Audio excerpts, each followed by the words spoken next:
बघा, सगळ्यांनाच आवडते ते म्हणजे कुरडई, पण ते करायला किती झंझट हो. गव्हाचे जरी करायचे म्हणले तर 3 ते 4 दिवस गहू भिजत घाला, परत त्याचा चीक काढा, परत दुसऱ्या दिवशी शिजवा, अशी बरेच प्रोसेस असते. तांदळाची कुरडई करायची म्हटली तर तशीच प्रोसेस असते.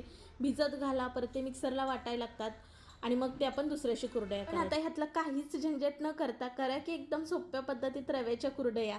काय केलं, 1 किलो रवा हा भिजत घातला. रोज ह्याचं पाणी चेंज करायचं. 2 दिवस भिजत घातला. तिसऱ्या दिवशी वरचं जेवढं पाणी आहे तेवढं काढून टाकायचं आणि खाली राहतो तो आपला चीक. चीक मोजून घ्यायचा. चीक जेवढा आहे तेवढंच पाणी आदान ठेवायचं.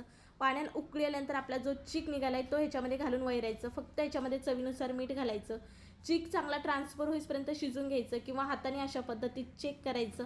नंतर काय सोऱ्यामध्ये भरून गरम गरम असताना ह्याच्या कुरडया करून घ्यायच्या. 2 दिवस चांगला कडकडीत उन्हामध्ये तापून घ्यायच्या. बघा, पांढऱ्या शुभ्र इथं आपल्या रव्याच्या कुरडया तयार झालेल्या आहेत. संपूर्ण व्हिडिओ पाहण्यासाठी ॲरोवरती क्लिक करा आणि चला सबस्क्राईब करून घ्या.